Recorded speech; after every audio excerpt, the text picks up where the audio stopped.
Bismillah ar-Rahman ar-Rahim. Assalamu alaikum. Alors aujourd'hui, je vais corriger avec vous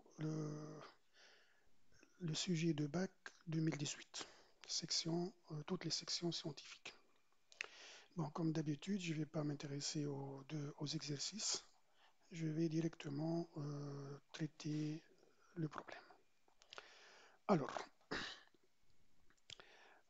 comme d'habitude, euh, lorsque vous lisez l'énoncé, d'abord, il ne faut pas s'intéresser aux détails. C'est le conseil que je dois vous rappeler toujours. Il ne faut pas penser à la question comment faire.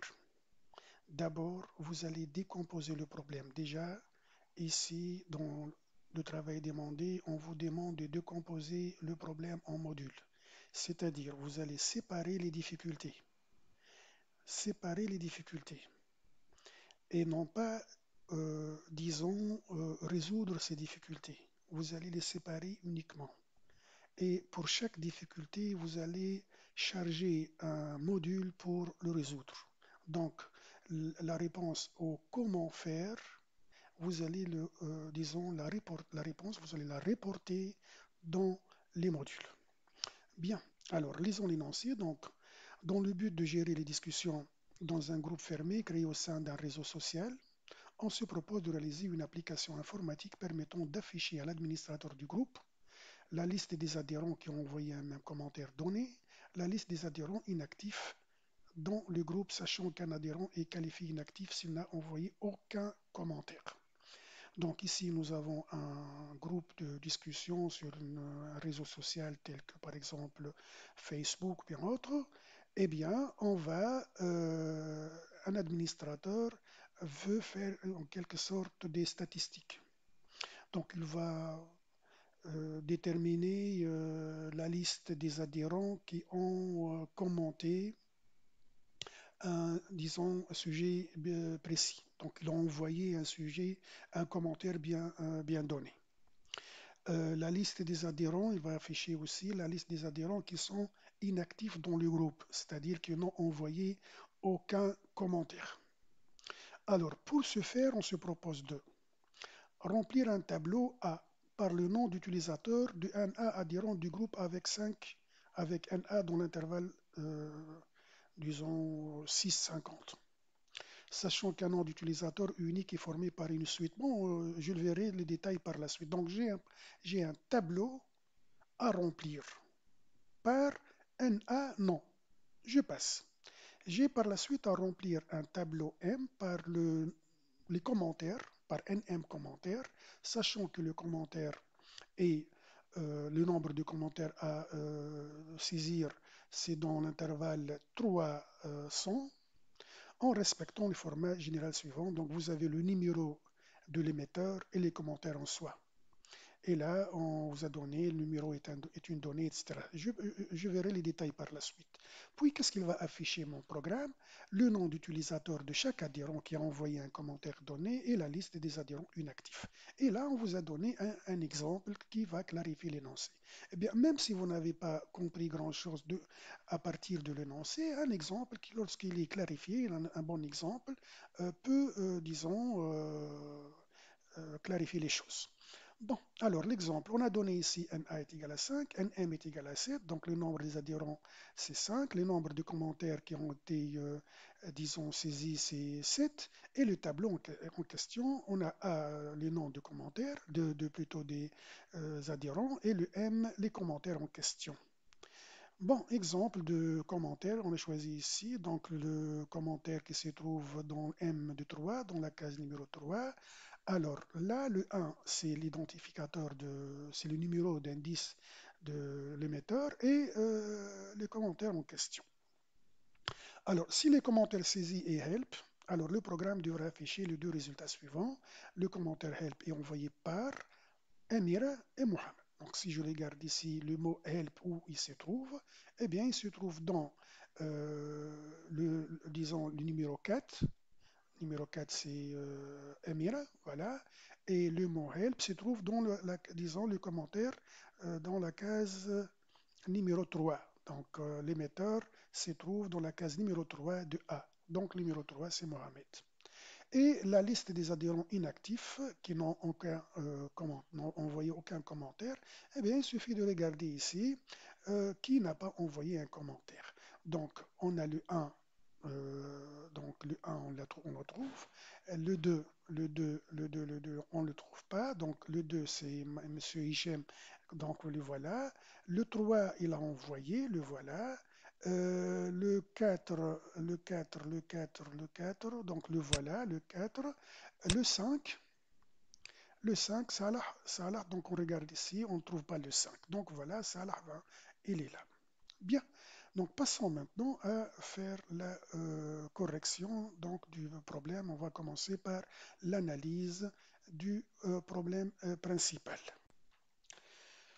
Bon, alors, le résultat de notre programme, c'est quoi? On a vu que on va faire l'analyse descendante et donc on doit formuler correctement le résultat du programme. C'est-à-dire, mon programme, qu'est-ce qu'il va afficher? C'est la phase la plus importante. Si on se trompe dans la formulation du résultat, eh bien, soyez sûr que votre analyse continuera d'une façon fausse. Donc, il faut bien formuler votre résultat. Alors, voyons qu'est-ce que mon programme va nous afficher. Donc, d'après l'énoncé, si je les garde, donc voilà, qu'est-ce qu'il va afficher le programme? Le nom d'utilisateur de chaque adhérent qui a envoyé un commentaire donné et la liste des adhérents inactifs. Donc, nous avons deux types d'affichage, deux listes à afficher. La liste des adhérents qui ont envoyé un commentaire et la liste des adhérents qui sont inactifs. Donc, pour le résultat, on va mettre deux appels à donc appeler une première procédure pour faire l'affichage de la première liste et une autre procédure pour faire l'affichage de la deuxième liste. Eh bien, on peut faire une même procédure, mais je ne vous conseille pas, disons, essayez toujours de séparer les difficultés. Disons, charger un sous-programme d'une seule tâche. N'essayez pas de surcharger les modules. C'est pas bon. Donc, euh, on va faire appel à une procédure que je vais appeler proc afficher. Bon, elle va afficher la liste des adhérents qui ont envoyé un commentaire. Donc, je vais l'appeler tout simplement commentaire, comme tout simplement. Bon, alors quelles sont les entrées de cette procédure? Qu'est-ce que je vais lui envoyer? Eh bien, regardons l'énoncé.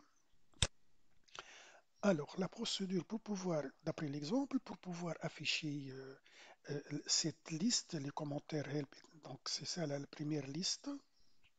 Donc, j'ai besoin de quoi? D'abord, j'ai besoin du commentaire lui-même. Donc, je vais afficher le commentaire tel. Donc, j'ai besoin du nom disons, du commentaire, le commentaire. Et pour déterminer cette liste, eh bien, le nom, on va les apporter à partir de A et du tableau A et disons, quels sont les noms que je vais afficher, je vais le déterminer à partir du tableau M. Donc, on devrait envoyer les deux tableaux et le commentaire. Donc, voyons, donc je vais envoyer le premier tableau, disons le tableau A, le tableau M, et bien sûr, lorsqu'on envoie les tableaux, on envoie leur taille. Donc, d'après l'énoncé, la taille du tableau A est appelée NA et la taille du tableau M, c'est appelé NM. Donc, je vais envoyer le NA et le NM. Et nous avons dit aussi qu'on a besoin du commentaire. Donc, je vais l'appeler tout simplement comme. Voilà. Alors, voilà ce que j'ai besoin pour faire l'affichage. Alors, comment va-t-on faire l'affichage? Ce n'est pas mon affaire. J'ai juste envoyé les informations nécessaires pour qu'on puisse faire le travail. Comment on va le faire? C'est pas mon but. Bon, le deuxième affichage, donc on va faire appel à une autre procédure, proc afficher aussi. Euh, de quoi on a besoin pour ce traitement, afficher inactif, je vais l'appeler inactif.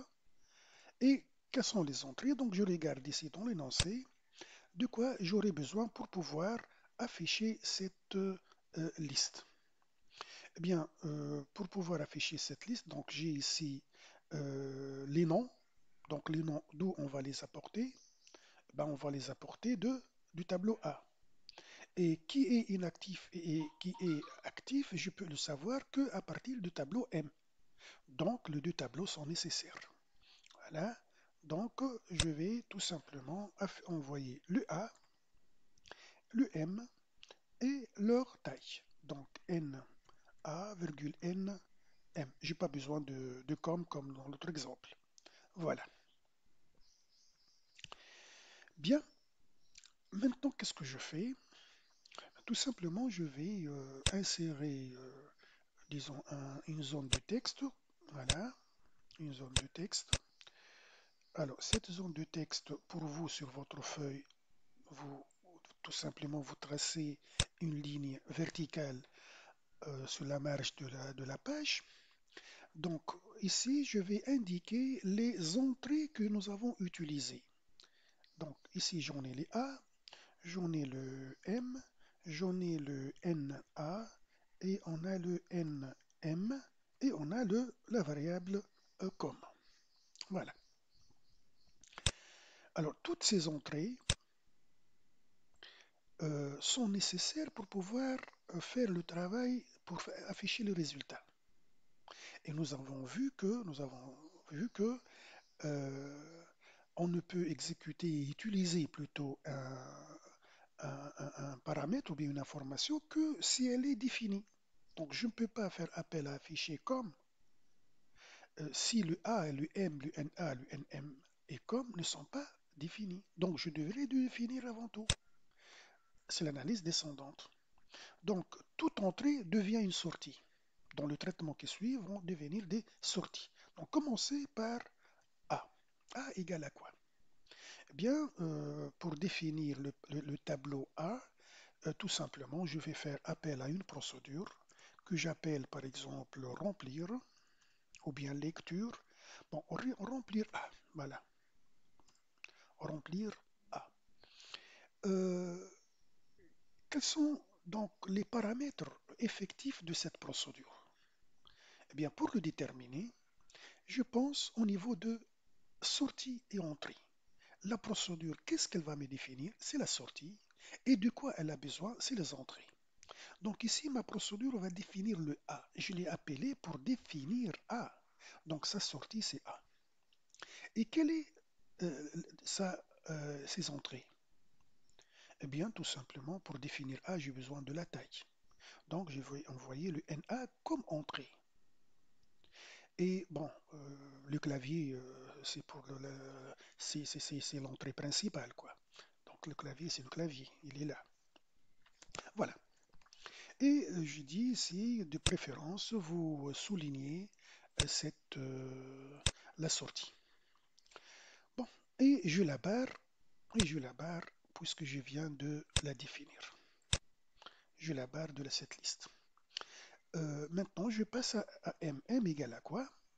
Donc, je vais faire appel aussi à une procédure proc remplir et remplir M. Ce n'est pas la même procédure puisqu'ils n'obéissent pas aux mêmes critères. Si le A et le M ont le même critère, à ce moment-là, je peux appeler la même procédure pour le faire. Bon, alors, la sortie de remplir M, c'est le M. Donc voilà. Et sa taille, NM. Je n'ai pas besoin d'autre chose. Voilà. Donc ici aussi, c'est une sortie et je la barre, disons, voilà, et je dois la barrer. Voilà. On passe maintenant à NA. Donc NA égale à quoi? Euh, bon, on va saisir un entier, NA c'est la taille, mais un entier avec un contrôle.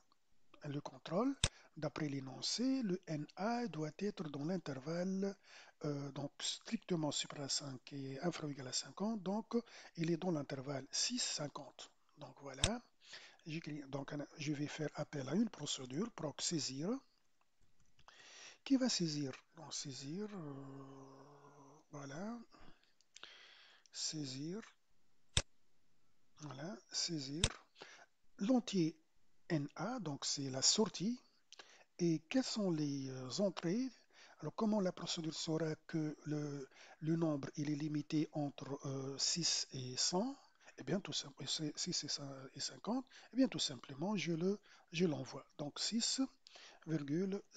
Donc, j'envoie les limites euh, de cet entier.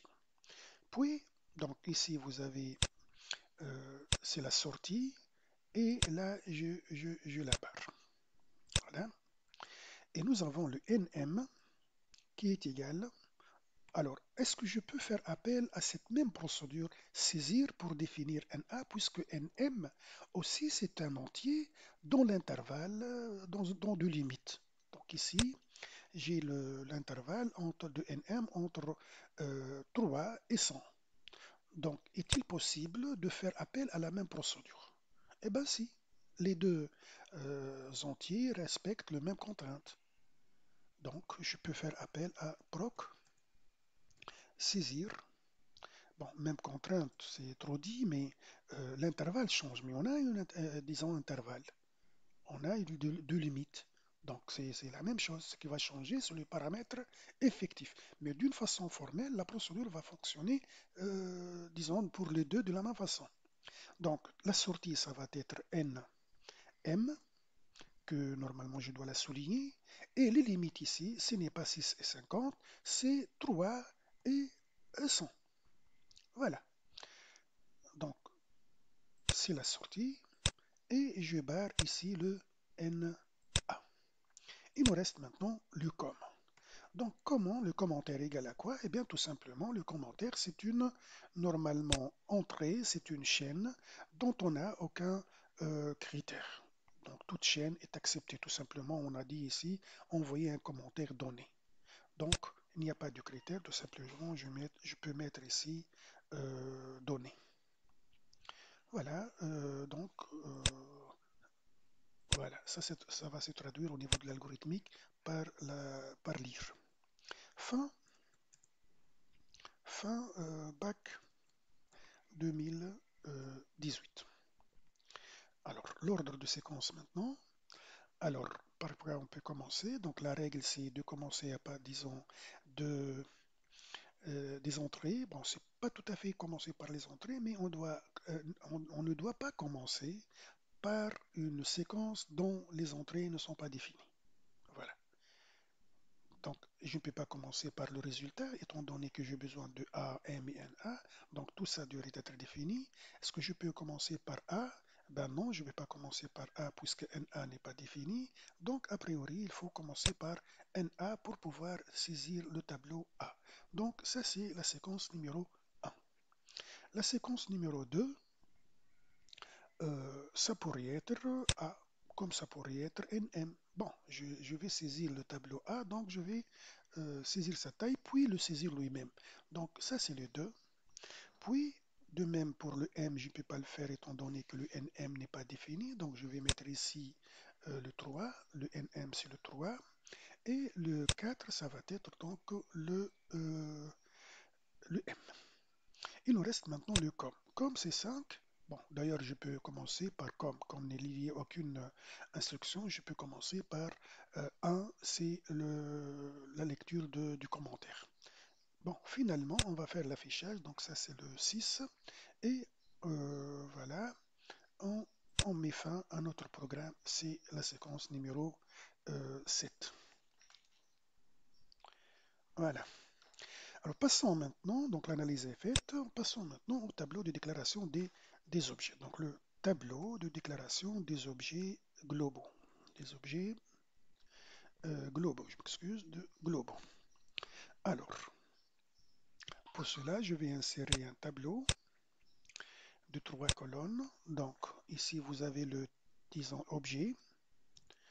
Voilà. Le type ou nature. Type ou, voilà, type ou nature. Et enfin le rôle. Voilà, on scroll, peu importe, bon, le chapeau, c'est pas la peine. Alors, quels sont les objets utilisés? Nous avons l'objet A. Alors, A, c'est quoi? C'est un tableau, c'est un tableau de quoi? Un tableau d'entier, un tableau de chaîne. C'est un tableau de chaîne. Bon, c'est un tableau qui va représenter les, euh, les noms. Donc, tableau des adhérents. Je peux l'appeler AD. Tableau des adhérents. AD. Bon, quel est son rôle? C'est la liste des adhérents. La liste des adhérents. Voilà. Pour le M, c'est un tableau. C'est un tableau de commentaires. Donc, je vais l'appeler tableau com. Tableau de commentaires. C'est liste des commentaires. Liste des commentaires. Puis vous avez les NA. Et nous avons donc le type, c'est tout simplement un entier. Et son rôle, c'est nombre des adhérents.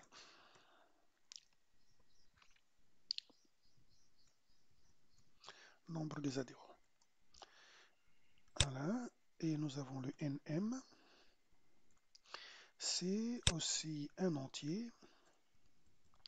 Et c'est le nombre des commentaires. Voilà. Enfin, nous avons le com qui est une chaîne de caractères, donc une chaîne. Alors, cette chaîne, bon, je m'excuse, c'est H. Alors, c'est une chaîne. Et c'est le commentaire en question, le commentaire qu'on va, disons, traiter. Bon, qu'on va chercher la liste des adhérents qu'il a envoyés. Bon, alors là, nous avons utilisé deux nouveaux types. Donc, il faut le déclarer. Il ne faut pas utiliser quelque chose qui n'est pas défini pour le système. Donc, j'ai utilisé un type qui n'est pas standard, je dois le définir. Donc, pour cela, on va faire un tableau de déclaration du nouveau type. Alors, c'est un tableau d'une colonne et deux lignes. Première ligne, c'est le type. Et là, on va mettre les types, on va définir le type. Donc, nous avons le tab adhérent égale un tableau de... Bon, il faut prendre le 50. Notre taille du tableau ne dépasse pas le 50, donc on va prendre le 50. Attention, il y a pas mal des élèves qui se trompent, ils vont faire la soustraction de 6 de 50. Donc, ils vont prendre 44. Je ne sais pas comment ils ont raisonné, mais normalement, c'est une réservation ici en mémoire et donc je dois réserver le nombre nécessaire pour stocker 50 cases. Donc si jamais le NA est égal à 50, donc je dois avoir en mémoire 50 cases, c'est pas 44. Donc ici je vais mettre 50 chaînes. 50 chaînes. Bon, le tableau suivant, tableau de commentaires, c'était aussi égal à un tableau ici de 100 chaînes. Bien, remarquez ici que j'ai pu, donc, j'aurais dû utiliser un même type pour les deux tableaux. Mais dans ce cas, je dois prendre, disons, le 100, c'est-à-dire le deuxième type. Mais j'ai un inconvénient, c'est que j'ai réservé en mémoire plus qu'il est nécessaire. Donc il y a un gaspillage au niveau de la mémoire. Donc personnellement, je préfère travailler de cette façon. Alors, mais vous pouvez utiliser un même type, par exemple, au métier tab, tout simplement, tableau de son chaîne, et le deux tableaux, le A, ça sera de type tab, et le M sera de type tab. Bon, mais de préférence, j'utilise deux types différents. euh, Voilà pour ne pas perdre au niveau de la mémoire. Voilà. Maintenant, il reste autre chose. Voilà, justement, les modules. Je ne les ai pas indiqués ici. Donc, je reviens pour indiquer les modules. Donc, j'en ai ici affiché. Donc, affiché, affiché, affiché A, la procédure affichée A, c'est une procédure et son rôle affiché. Bon, il y a beaucoup d'écriture, hein. Bon, et personnellement, je conseille mes élèves de ne pas remplir ce tableau d'une façon détaillée, surtout si vous utilisez de noms significatifs. Donc, ça vous évite d'écrire surtout le rôle. D'accord? Et vous laissez ce tableau à la fin. Si jamais vous avez du temps, vous pouvez y revenir. Et, donc, de préférence le terminer pour ne pas perdre, disons quelques points. Bon, le tableau n'est pas bien noté, il est généralement à 0, à 0,5 points. Donc, pour les élèves qui veulent être vraiment parfaits, ils doivent le remplir. Donc, afficher quoi? Donc, on va afficher la liste des adhérents. Donc, afficher la liste des adhérents, les adhérents avec un H, les adhérents qui ont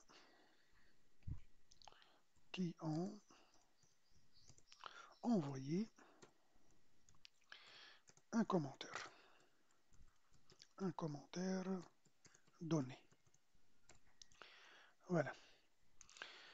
Et ouais, bon, là. Mais pour maintenant la procédure affiche, afficher, la procédure affichée comme.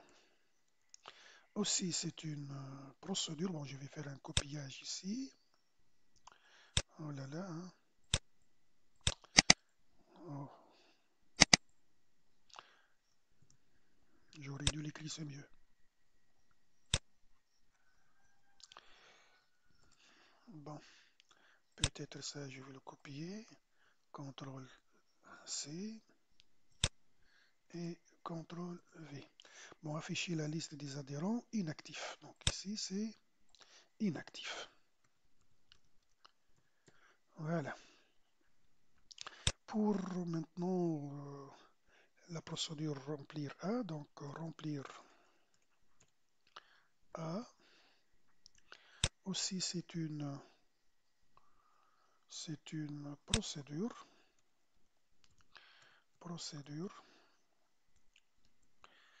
Son rôle, c'est remplir. Vous voyez, le nom il est significatif.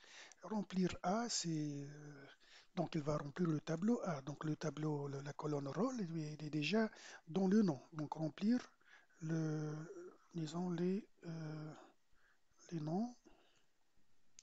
Bon, remplir le tableau A par les noms des adhérents. Par les noms des adhérents. Voilà. Procédure remplir M. M. Aussi, c'est une procédure et son rôle, c'est remplir. CTRL C. Faisons le copiage. Donc remplir le tableau. Bon, par les commentaires. Par les commentaires. Bon, ici, j'aurais dû mettre le tableau, disons le tableau A, et ici le tableau M. Bien, il nous reste maintenant saisir. Alors, la procédure, saisir. Aussi, c'est une procédure et son rôle, remplir, bien défini, défini. Bon, pourquoi définir? C'est saisir un entier entre deux limites. On l'a appelé deux fois, une fois pour la saisie de NA et une autre pour la saisie de NM. Bon, je crois maintenant c'est fait, le tableau est bien rempli. Voilà, on passe maintenant à disons, aux algorithmes de modules que nous avons envisagés. Bien, alors on va faire les algorithmes des modules que nous avons envisagés, mais avant tout, il y a une faute que j'aimerais bien la corriger avant de passer. Eh bien, les noms des modules, je me suis trompé là. Alors, le module qui va afficher les noms la liste des adhérents qui ont fait un commentaire, je l'ai appelé ici affiché comme, et là, je l'ai affiché A. Donc ici, ça va être affiché comme. Et pour afficher les listes disons, des adhérents inactifs, je l'ai appelé inact, affiché inact, alors que ici je l'ai appelé comme. Donc ici, s'il y a une faute, je la corrige, donc inact. Voilà, inactif. Bon, passons maintenant au module que nous avons envisagé. Donc on va commencer par le module le plus simple. Alors, vite fait, on va faire le module saisir. C'est un module classique, normalement vous le connaissiez tous. Donc def proc saisir. Alors, on a envoyé comme sortie donc vers un entier qui représente, donc je l'appelle tout simplement n, c'est un entier. Et vous avez les limites, donc la borne inférieure, la borne supérieure, donc je peux l'appeler min par exemple, et max aussi, ce sont deux entiers. Voilà. Alors, n c'est l'entrée, c'est la sortie, min, max, ce sont les entrées. Bon, alors le traitement c'est classique, donc on va faire une boucle répétée. On va répéter jusqu'à donc quand est-ce qu'on doit arrêter le traitement. Alors, lorsque on donne un bon entier, lorsque l'entier n est dans l'intervalle min-max, min, voilà, jusqu'à le max. Voilà. Et qu'est-ce qu'on va répéter? Bien, tout simplement, on va faire lire n. Bon, il n'est pas nécessaire de mettre des commentaires, écrire et ceci. Alors là, ce n'est pas dans... Voilà, c'est en Pascal qu'on peut ajouter quelques designs, mais en algorithme, c'est pas la peine de se casser la tête. Donc, fin, saisir. Voilà, si bien sûr il n'est pas demandé. Alors, l'ordre de séquence, nous avons ici, c'est la séquence numéro 0, la séquence numéro 0, la séquence numéro 1 et la séquence numéro 2. Voilà. Passons maintenant à l'analyse. Bon, il n'y a pas de variable locale, donc ça y est, on passe. Donc maintenant, c'est l'analyse de module suivant. Voilà. Bon, alors, quel est le module que nous allons voir? Mais attention, ici, il y a une faute, je peux la corriger, donc j'ai oublié de mettre le... Bon, voilà, il y a les deux points. Bon, quel est le module qu'on va faire par la suite? Alors, commencer du le plus simple.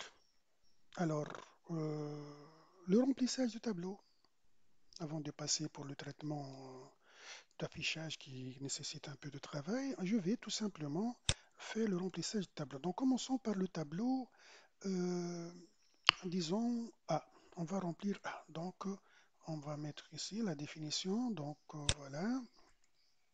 Donc, def proc remplir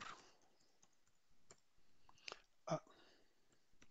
Alors, remplir A nécessite deux paramètres donc formels. Le premier paramètre comme sortie, c'est le A. Donc, on a ici remplir A, A c'est la sortie et NA c'est l'entrée. Donc, je vais l'appeler tout simplement T. c'est pas la peine de l'appeler A, c'est T. D'une façon générale, je vais remplir un tableau. Donc T de type tab et je dois prendre ici le même type que euh, le tableau A. Donc ici, le A, c'est un tab add. Tab add. Donc tab add. Et la taille du tableau, c'est n tout simplement. C'est pas la peine de mettre NA. D'une façon générale, d'une façon formelle, on travaille avec un tableau T de taille n. Bon, alors, comment va-t-on remplir ce tableau? Eh bien, tout simplement, j'ai n cases à remplir. Donc la boucle à utiliser, c'est pour un compteur i de 1 à donc à n, excuse, à n, faire. Qu'est-ce qu'on va faire? Fin pour d'abord. Et qu'est-ce qu'on va faire? Eh bien, on va lire T de I.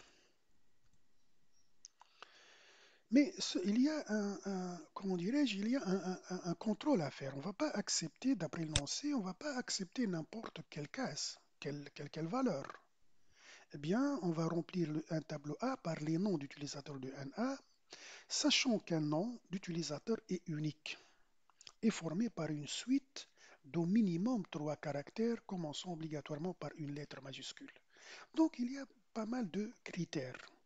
Le premier critère, il faut que le nom existe une seule fois dans la liste. Je ne peux pas avoir deux noms identiques. Secondo, il faut que le nom soit, disons, formé par une suite d'au moins 3 caractères et commence obligatoirement par une lettre majuscule. Donc, on a, disons, 3 critères. Il faut le formuler. Alors, comment va-t-on donc faire? Alors, on doit mettre ceci dans une boucle. Pour faire le contrôle de lecture, on met l'action de lecture dans une boucle répétée. Donc, on va mettre répéter. On va répéter la lecture des T de I jusqu'à quand? Jusqu'à, jusqu'à quand on va, disons, accepter ceci. Donc, jusqu'à quoi? D'abord, nous avons un contrôle sur le contenu de T de I. T de I doit être composé au moins de 3 caractères. Donc, première condition, il faut que la taille, donc la longueur de T de I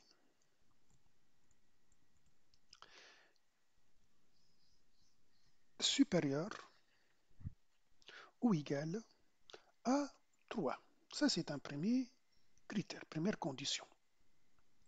Deuxième condition, donc, et une autre condition. Et le premier caractère, doit être, disons, obligatoirement par une lettre majuscule. Donc, et, deuxième condition, le T de I, c'est pour faire référence à la case numéro I, et une autre crochet, d'autres crochets pour référencier le premier caractère, c'est-à-dire le caractère numéro 1. Alors, ce caractère, comment il devrait être? Eh bien, il devrait être une lettre majuscule. Donc, doit être dans l'intervalle des lettres majuscules, c'est-à-dire le A jusqu'au, donc du caractère A jusqu'à le caractère Z, bien la lettre Z. Ça, donc, c'est une première condition, disons, les deux premières conditions. Et il faut que disons, ce T de I existe une seule fois dans le tableau. Donc, je suis à la case numéro I. Je dois vérifier les cases numéro I, disons, de 1 à I-1. Il ne faut pas qu'il y ait le T de I. Donc, tout simplement, je vais faire appel à une fonction que je vais appeler existe, qui va tester l'existence, donc existe, c'est un traitement de recherche, qui va chercher quoi?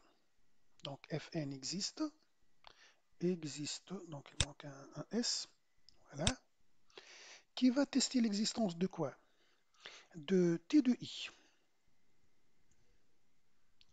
de T de I,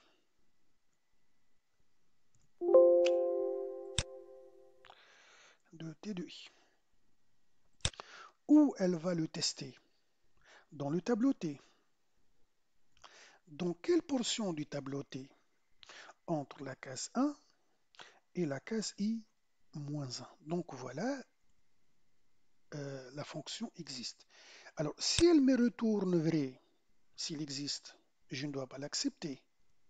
Quand est-ce que je dois l'accepter? Lorsqu'il n'existait pas. Donc ici, j'ajoute non.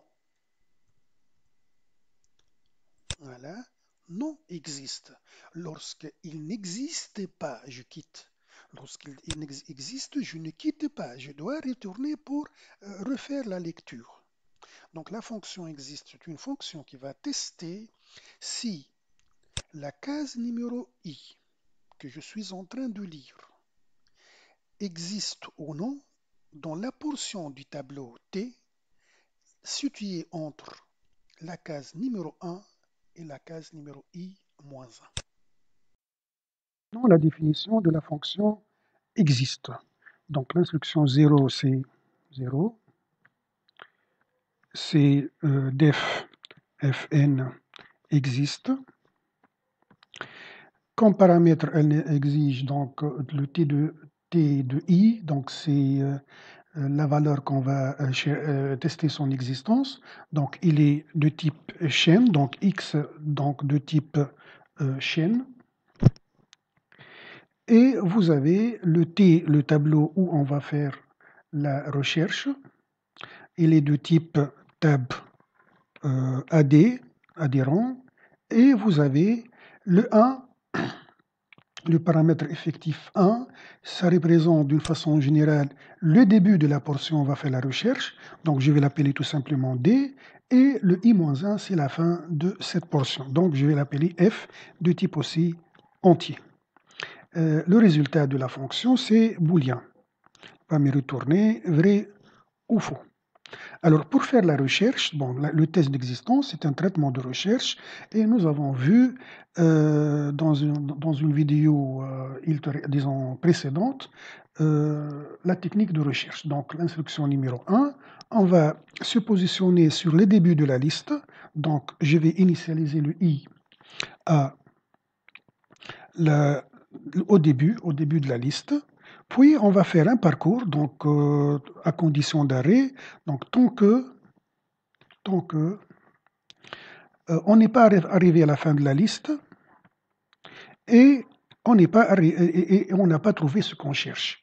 Donc, tant qu'on n'a pas arrivé à la fin de la liste I inférieur à, disons, plutôt infra justement à F, et on n'a pas trouvé ce qu'on cherche, eh bien tout simplement, le x est différent de t de i. Donc je vais utiliser le symbole de Pascal. Bon, voilà, x est différent de t de i. Voilà, on n'a pas trouvé ce qu'on cherche. Alors qu'est-ce qu'on fait? Faire fin tant que. Donc fin tant que. Et qu'est-ce qu'on va faire? Eh bien, on va tout simplement avancer dans la liste, c'est-à-dire le i reçoit le i plus 1. Alors, en quittant la boucle, donc la deuxième séquence, on va retourner les résultats. Alors, quand est-ce que existe reçoit vrai? Eh bien, si le x est égal à t de i. X est égal à i. Donc, x égale à t de i. Bon, a priori, ça va, sauf que si on envoie à la fonction le début supérieur à f, tel que dans le cas où on a ici le i est égal à 1, puisque le i commence à partir de 1. Donc, 1 moins 1, ça fait 0. Et dans ce cas, donc le d, ça va être 1, et le f, ça va être 0. Et donc ici, on aura un problème. On aura un problème. Donc si je vous demande de chercher la valeur de x dans l'intervalle qui commence de 1 et se termine à 0, n'a pas de sens. Que signifie d'ailleurs le d est supérieur à f? C'est que tout simplement, la liste est vide. Si d est égal à f, c'est que nous avons un élément. Le tableau est composé d'un seul élément. Mais si le d est supérieur à f, c'est que le tableau est vide, il n'y a aucun élément. Et lorsque on vous demande de chercher une valeur dans une liste vide, ça va de soi, elle va me retourner le vide. Elle va plutôt me retourner faux, elle ne va pas le trouver. Donc, ici, lorsque le t de i, lorsque le i est égal à 1, d'ailleurs, au début, on ne va pas la tester. Ça va de soi qu'elle, disons, n'existe pas. Donc ici, on va tout simplement ajouter une condition. Quand est-ce que le x est égal à t de i? Et, disons, on doit la prendre en considération. Si, voilà, donc ici, voilà, on aura x est égal à t de i à condition que le, disons, le début est inférieur ou égal à f. Donc, si les débuts inférieurs ou égal à f, et à ce moment-là, on va prendre en considération x est égal à t de i. Mais si je donne d strictement supérieur à f, alors cette condition sera fausse, et par conséquent, quelle que soit la valeur de cette condition, le résultat, ça va être faux. Et si d est inférieur ou égal à f, le résultat dépendra de x est égal à t de i. Donc voilà, ainsi, on a résolu, si vous voulez, le cas où le i est égal à 1. Donc on a un problème. Ici, si je laisse les choses telles qu'elles sont, on aura un problème pour le premier élément. Donc il y a d'autres façons de résoudre le problème. Par exemple, on commence pour i de 2 à n faire et on fait la lecture de, disons, t de 1 en dehors de la boucle pour. Bon, et comme ça, je crois que c'est plus simple. Juste, on ajoute la condition ici. Alors, fin de existe. Fin de existe. Voilà. Le tableau de déclaration des objets de ce tableau. Donc, je vais prendre ici, je vais faire un copiage. CTRL-C et CTRL-V. Et donc, c'est le tableau de déclaration des objets locaux, tableau de déclaration des objets locaux de cette fonction. Alors, quels sont ces objets que nous avons utilisés? Eh bien, on a utilisé, disons tout simplement, le compteur i. Donc, on enlève ceci. À la définition de la procédure suivante, je crois que c'est la procédure remplir M. Donc, on va définir cette procédure. Donc voilà, je vais la copier. Voilà, saisir. Voilà. Donc passons à la page suivante. Donc CTRL V, on va définir donc def, proc remplir M. Alors le M, je préfère utiliser le T, c'est l'habitude. Donc T de type tab com. Et je crois elle est une sortie et non pas une entrée. Donc on va mettre ici var. Quant à, disons, n et m, ce sont les entrées et ce sont de type entier. Bien, donc ça c'est l'action, la séquence numéro 0, l'entête, et la séquence numéro 1, on va faire donc le traitement. Alors pour lire un tableau, et on va lire toutes les cases, donc certainement une boucle pour est nécessaire. Donc pour i de 1, la première case, à la taille du tableau, c'est le nm. Qu'est-ce qu'on va faire? Donc fin pour, voilà, voilà. Et on va ici lire, Donc l'action principale de saisie pour remplir le tableau, c'est la lecture et la lecture de T2I. Alors, bien sûr, ce n'est pas n'importe quelle valeur est acceptée, et donc on va faire un contrôle de saisie et on va mettre ceci dans une boucle répétée jusqu'à. Alors, quand est-ce qu'on va accepter cette valeur? Donc jusqu'à, on l'accepte selon les critères que nous avons. Donc voyons les critères, donc voilà l'énoncé du problème.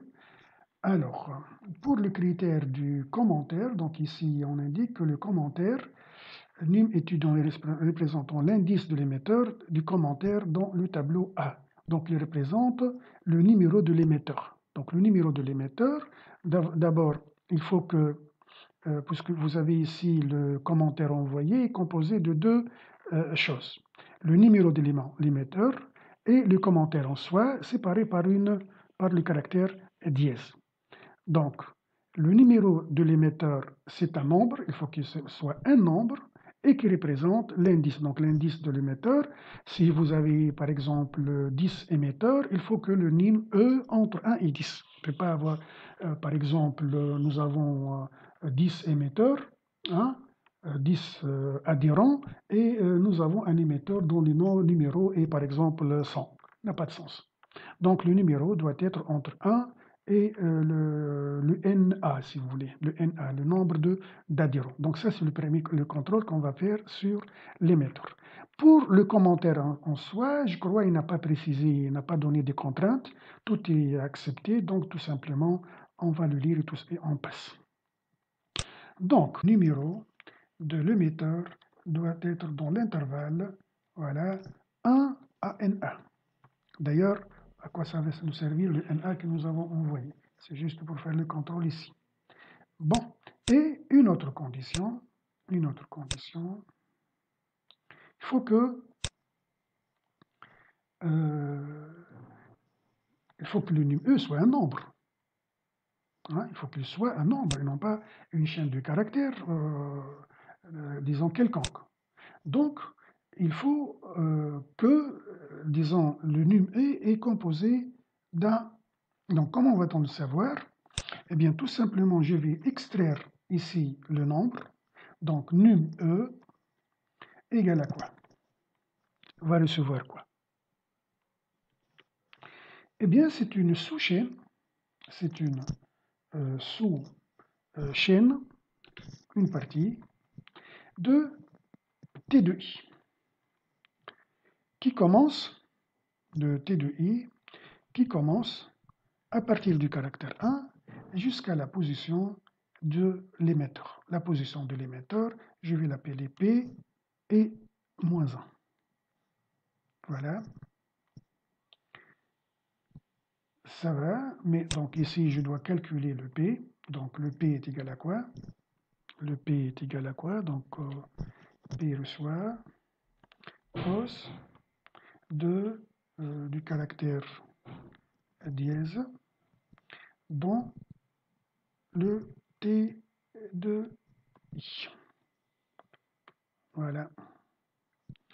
Donc on a déterminé la position, on va prendre la partie num et on devrait convertir ce nombre, cette chaîne de caractères, en un nombre. Donc pour cela, on va faire valeur, on fait la procédure valeur et on va lui envoyer le num E qui va être, disons, dans X et, disons, ce X-là va être on a une erreur.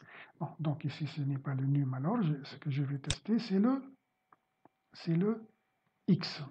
Donc, il faut que X doit être dans l'intervalle NA. Alors, si jamais le numéro, cette chaîne, n'est pas un nombre, eh bien, j'aurai X égale à 0. Et donc, 0 n'est pas dans l'intervalle et par conséquent, on ne va pas l'accepter. Deuxième condition qu'on devrait aussi respecter, est-ce qu'il y a une autre condition? Bon, je crois, c'est ça, uniquement, c'est ça. Donc, c'est bon.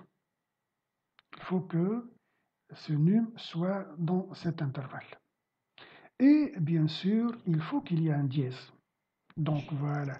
Et il faut que le P soit, disons, différent de 0. Il faut que le P soit différent de 0. Voilà, si le caractère dièse n'existe pas, donc ce n'est pas acceptable. Quant à le commentaire, la partie restante de la chaîne, on peut accepter n'importe quoi. Donc ça y est, on peut mettre tout simplement fin à notre procédure, remplir M. Le tableau de déclaration des objets, donc alors l'ordre de séquence ici, c'est plutôt, oui, c'est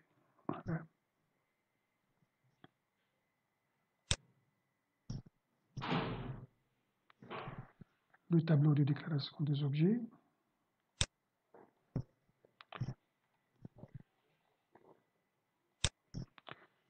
CTRL V.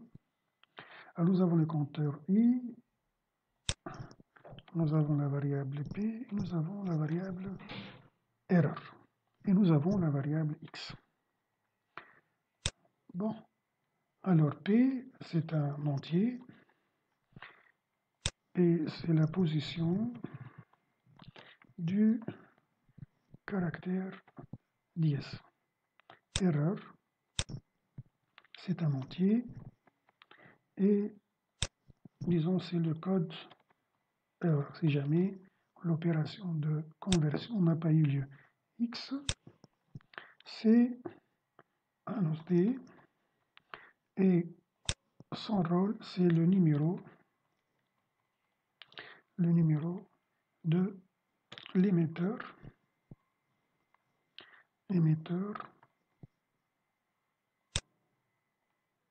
Voilà.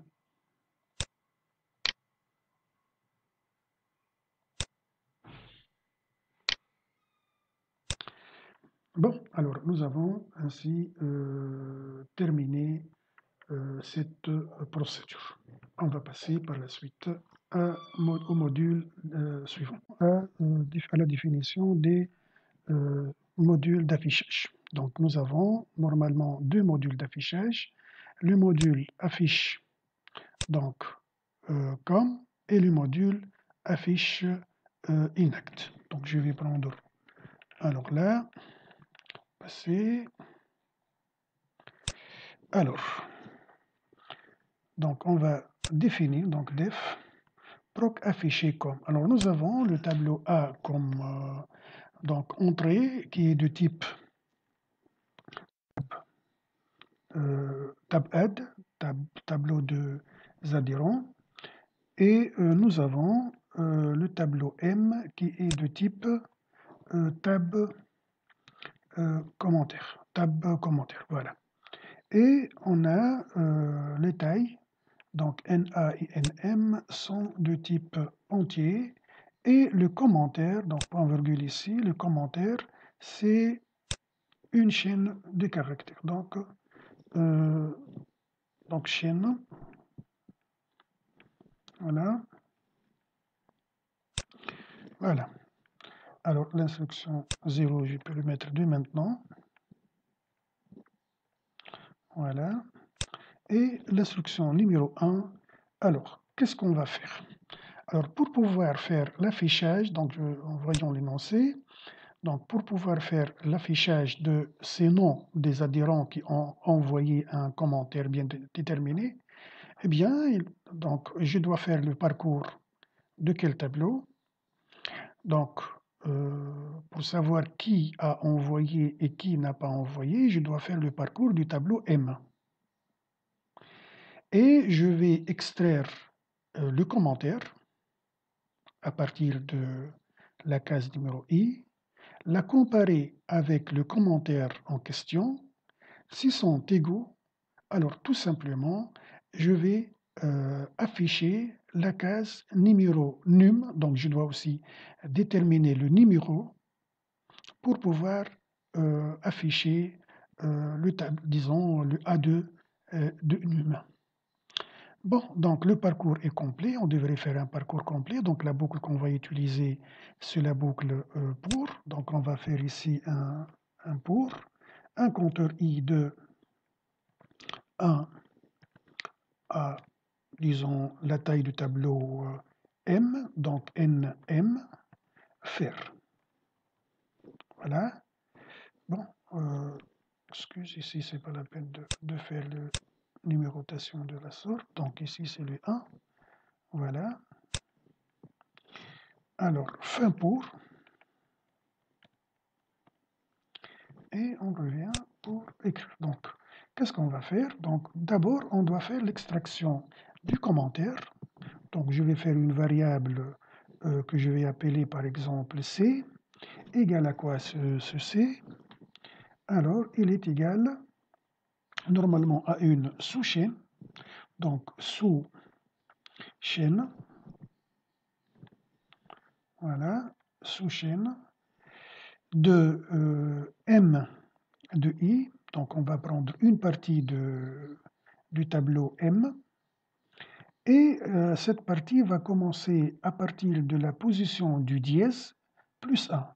Disons, la position, je vais l'appeler P, plus 1, jusqu'à la taille du tableau, jusqu'à la taille de, disons, du M de I. Bon, donc, tout simplement, je mets ici long de M de I. Voilà. Bon, normalement, long de M de I moins quelque chose, moins le P, c'est pas la peine de le mettre. On ne va pas avoir un problème. Donc, nous avons donc le commentaire. Alors, si ce commentaire est, disons, le C est égal au commentaire que nous avons envoyé, alors qu'est-ce qu'on fait? Donc, si le commentaire envoyé est égal à C, alors, qu'est-ce qu'on fait? Donc, fin de C. Qu'est-ce qu'on fait alors? On va faire l'affichage, donc on va mettre écrire. Normalement, on va écrire le A de quelque chose, le A du numéro. Voilà, le A de num. Bon, alors qu'est-ce qui n'est pas connu pour pouvoir faire ce travail-là? On a d'abord le P et le num. Donc le P, donc le P est égal à quoi?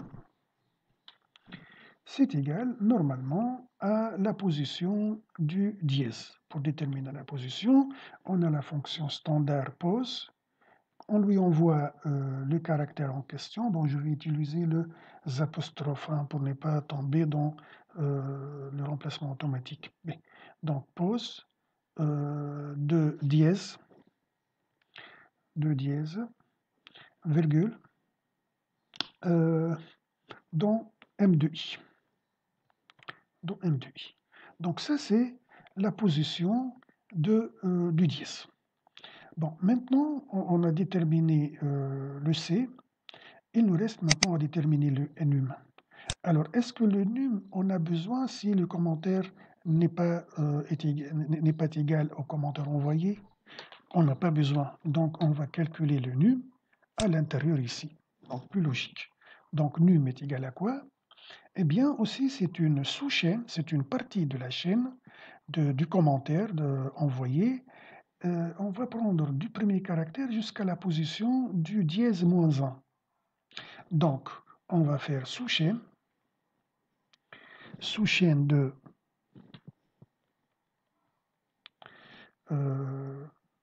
donc sous-chaîne, il manque le H.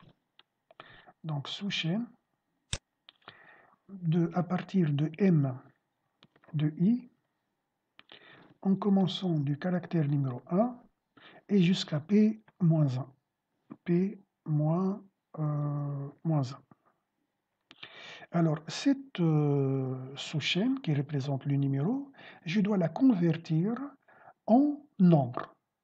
Donc, je le mets dans la procédure standard, valeur qui convertit une chaîne en un nombre, qui exige donc la chaîne à convertir. La variable qui va recevoir le résultat, dans notre cas ici, c'est le numéro. Et nous avons le code de l'erreur. Voilà, je crois, c'est bien. Bon, je remarque ici que le NA n'a pas été utilisé. Donc, nous avons envoyé une information en plus. Donc, on enlève tout simplement. On peut donc, on a rectifié, on a envoyé une information que nous n'avons pas utilisée. Donc, tout simplement, je l'enlève du paramètre formel et je l'enlève du paramètre effectif. Donc ici, c'est avéré que pour l'affichage, je n'ai pas vraiment besoin de NA. Voilà, donc rien ne vous empêche donc de rectifier.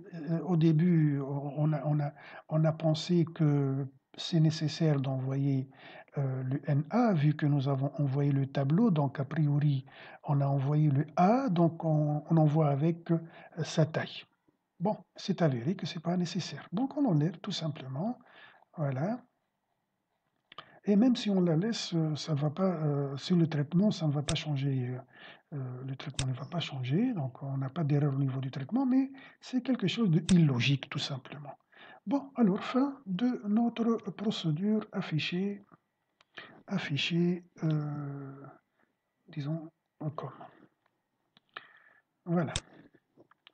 Passons maintenant, donc ça c'est la séquence numéro 2. Passons maintenant au tableau de déclaration des objets. Donc je vais copier tout simplement ce tableau-là. Donc CTRL-C, CTRL-V. Bon, c'est le tableau de déclaration des objets locaux. Alors, nous avons déjà le compteur, il est déjà mis, le numéro NumOC, on l'a utilisé, l'erreur, on a utilisé, nous avons la variable P et la variable C. Donc, la variable P, en plus, donc la variable P, alors, on a aussi, c'est un entier, et qui représente la position du dièse, donc position du caractère dièse. Bon, le P, maintenant le C, c'est une chaîne, donc son type c'est une chaîne, et son rôle c'est voilà, c'est c'est le commentaire de l'adhérent. Voilà, commentaire, donc c'est le commentaire de l'adhérent qu'on est en train de tester. ADH, adhérent, de l'adhérent en question. Voilà, donc nous avons terminé la procédure. Donc on va passer maintenant à la dernière procédure. Bon. Maintenant la définition du dernier module qui est l'affichage des disons adhérents inactifs. Alors, donc nous avons proc affiché inactif, AMNANM, ce sont les paramètres de cette procédure. Donc on va faire la définition donc, de proc et nous avons donc le type de A, c'est un tab, disons, adhérent et vous avez le M de type tab com. Et vous avez le NA et le NM, ce sont de type entier.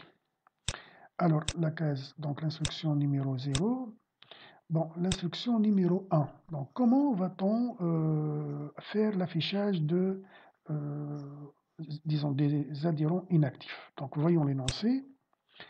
Alors, pour pouvoir faire l'affichage des adhérents inactifs, donc, on va normalement faire le parcours de la table des adhérents, la table A, et on va prendre de 1 jusqu'à le NA, on va faire le parcours, et chercher cet indice, l'indice, disons, le compteur que nous avons utilisé pour le parcours de A, et le chercher dans le numéro qui se trouve dans le tableau M. S'ils sont égaux, alors, si je le trouve, c'est-à-dire disons, l'adhérent il est actif. Si je ne le trouve pas, l'adhérent est inactif. Donc, faisons le parcours. Donc, on va faire un parcours donc, pour un compteur I de 1 à NA. faire quoi? Bon, fin pour, voilà, et voilà, donc fin pour. Maintenant, je vais faire un test. Si le i existe dans M, c'est-à-dire il est actif. S'il n'existe pas, il est non actif. Donc, je vais faire appel à une fonction qui va tester l'existence de i dans M, dans le tableau M. Donc, si non existe, donc quand est-ce que je vais afficher là? C'est lorsqu'il est non existe. Donc, lorsqu'il non existe, bon, j'ai déjà une fonction que nous avons déjà appelée existe, qui cherche, disons, qui fait le test, est-ce que le numéro existe ou non. Je crois que c'est ça. Est-ce que l'adhérent existe ou non? Donc ici, on ne peut pas utiliser la même fonction, donc je vais, disons, l'appeler autre chose. Donc, si non existe, par exemple, adhérent. Voilà, add. Existe add. Entre parenthèses, que dois-je envoyer à cet existe? D'abord, je veux envoyer le i, la valeur qu'on va chercher. Et on va envoyer le M, le tableau M, et bien entendu, on va envoyer sa taille. Bon, ici, on peut envoyer aussi la portion, on va faire la recherche, on va faire la recherche dans tous les tableaux. Donc ici, je peux mettre tout simplement sa taille et prenons la valeur de départ, c'est A. Voilà. Alors, si non existe, alors qu'est-ce que je fais? Tout simplement, donc fin de si, tout simplement, je fais l'affichage de l'adhérent numéro i. Donc, écrire l'adhérent numéro i. Donc, je vais le trouver dans le tableau A de i. Dans A de i. Voilà. Bon, je ne fais pas de design. Je suis en train tout simplement de... Donc, ici, on a le 1. Voilà. Bien. 2.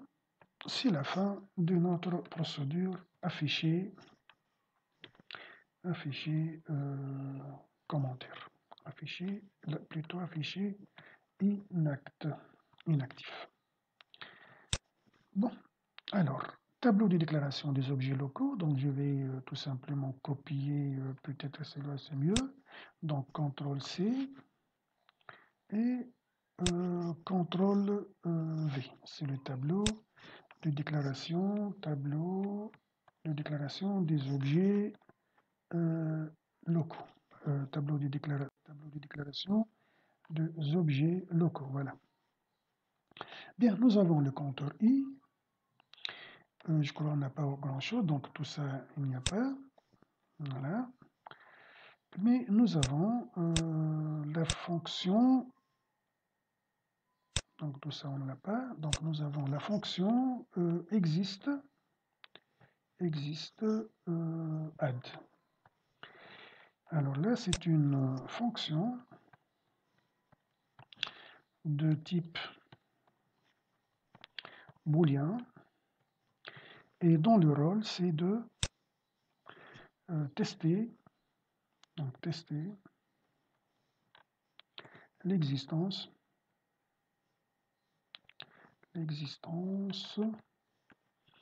de, disons, de l'indice i, de l'indice, disons, d'une valeur, de façon générale, d'une valeur dans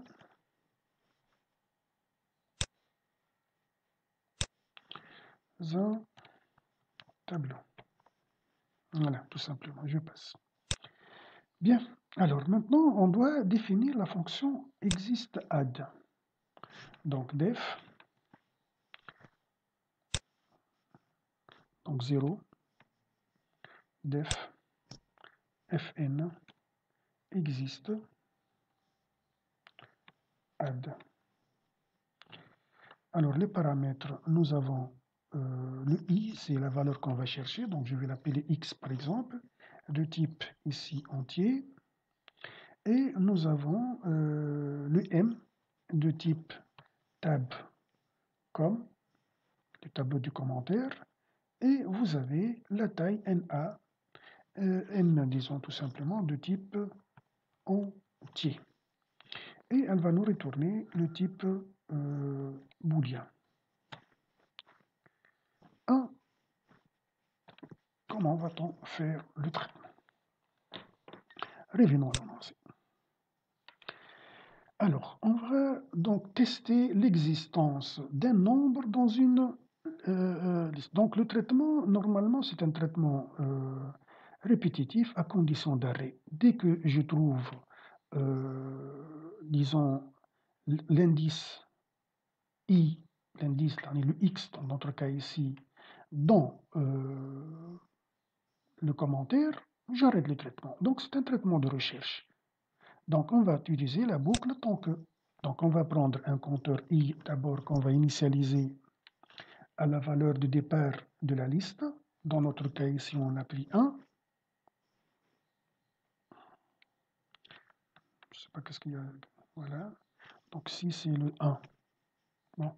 Et là, donc, nous avons. Excuse, là, c'est le i qui va recevoir 1. Puis, on va faire la boucle tant que. Donc, tant que quoi? Donc, tant que. Alors, tant qu'on n'a pas trouvé, et on n'est pas à la fin de la liste, c'est ça donc la technique de recherche. Donc, on n'a pas trouvé quoi? Donc, tant que le x est différent, bon, je vais utiliser les symboles mathématiques, le symbole de Pascal, différent de quoi? D'une partie de m de i, et non pas tout m de i. Donc, on va comparer le x, non pas à la case numéro i de m, mais juste, donc vous voyez, on va comparer la case juste à l'indice. Donc, on va faire une comparaison à, disons, le premier élément. Disons, la première partie qui est avant le dièse. Donc, on devrait faire l'extraction du numéro, de l'indice. Donc, on va faire une sorte de copiage, de transformer en nombre, puisque notre valeur que nous avons envoyée est déjà un entier. Donc, avant d'entrer dans la boucle, alors on devrait faire aussi le calcul du premier numéro de la case numéro 1. Donc, on va faire valeur, donc, comme dans l'exemple précédent, donc valeur de m de 1 ou la m de i, ça revient à la même chose ici, puisque le i initialisé. Donc, ce n'est pas le m de i en tout, mais c'est la sous-chaîne, c'est la partie, voilà, sous-chaîne de m de i entre 1 et la position du dièse, la position p, moins 1. On aurait dû ici faire une fonction qui va extraire, disons, l'indice.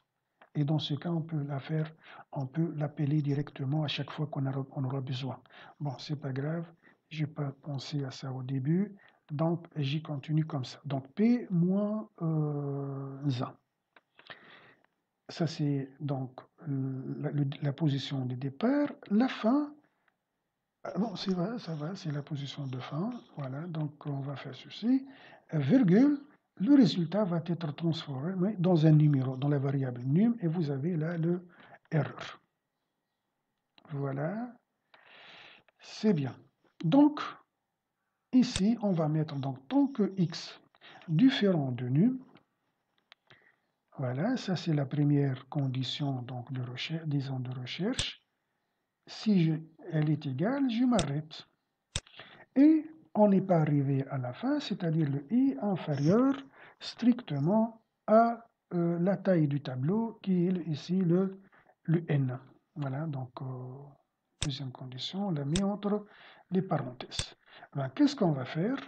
Ben, tout simplement, on avance dans la liste. Donc faire i reçoit le i plus le 1. Et on met fin à notre boucle fin tant que. Donc fin tant que. Voilà. Le retour du résultat, donc la séquence numéro 2. Alors, qu'est-ce qu'on va faire? Alors, cet existe, on l'appelait adhérent, reçoit quoi? Donc, elle va recevoir x égale à num. Si le x est égal à num, c'est que nous avons trouvé ce que nous cherchons. Fin, bon, pour ceux qui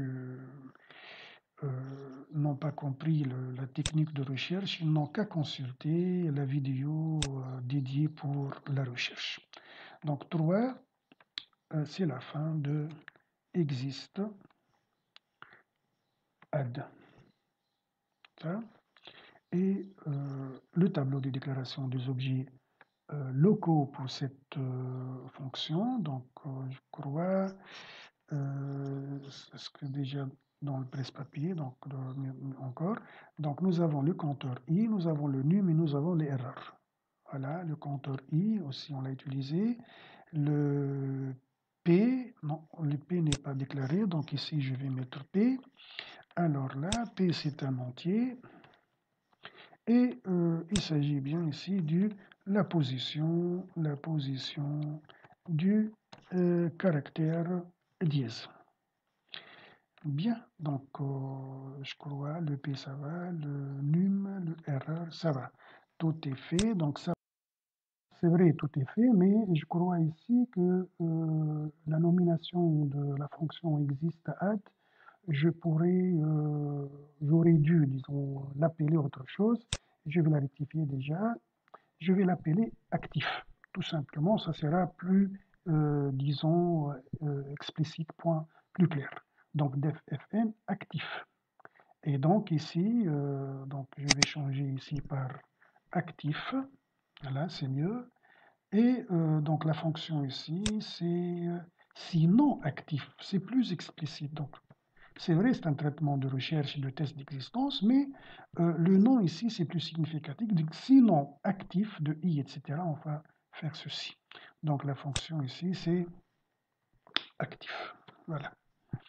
Bien, autre chose, c'est au niveau de l'affichage, je n'ai pas affiché, je ne me suis pas intéressé aux commentaires qui précèdent la liste, les listes. Donc tout simplement, je vais l'ajouter. Donc je vais mettre dans chaque procédure avant donc ici, avant de faire le pour, tout simplement, je fais un écrire.